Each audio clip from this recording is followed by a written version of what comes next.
मुंबईत 150 जागा जिंकणार असं महायुतीचे नेते गेल्या काही दिवसांपासून छातीत ठोकपणे सांगतायत। तर आज ठाकरेंच्या युतीनेही आपला राजकीय अंदाज मांडला। मुंबईत किमान 115 जागा जिंकू असा विश्वास ठाकरे सेनेचे खासदार संजय राऊतांनी व्यक्त केला।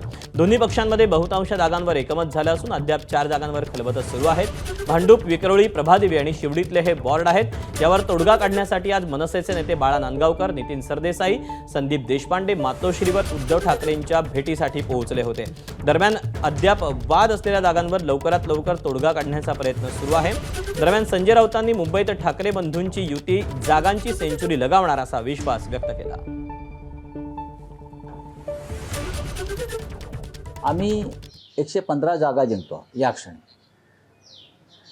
67 काय घेऊन बसलाय तुम्ही? जो बहुमताला जो एक आकडा लागतो या क्षणी मनसे, महाराष्ट्र नवनिर्माण सेना आणि शिवसेना हे शतक पार करतात। 117 ते 120 पर्यंत जागा आम्ही जिंकतो। हा आत्मविश्वास आम्हाला आहे आणि मतदारांना सुद्धा आमच्या आहे। आगामी महापालिका निवडणुकांसाठी राज ठाकरे आणि उद्धव ठाकरेंची युती मैदान गाजवायला सज्ज झाली। 2 जानेवारीनंतर राज्यातील प्रमुख 6 ते 7 महापालिकांसाठी दोघेही संयुक्त प्रचार सभांचं आयोजन करण्याच्या तयारीत आहेत। या प्रचार दौऱ्याची सुरुवात सर्व महापालिकांमधील उमेदवारांची यादी अंतिम झाल्यानंतरच होणार असल्याचं सांगण्यात येतंय। या संयुक्त प्रचार सभांचा फोकस प्रामुख्याने मुंबई, ठाणे, कल्याण, डोंबिवली, नाशिक, पुणे आणि मीरा भाईंदर या महत्त्वाच्या महापालिकांवर असेल।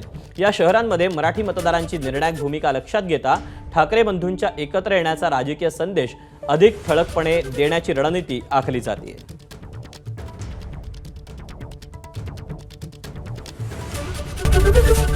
एबीपी माझा, उघडा डोळे बघा नीट।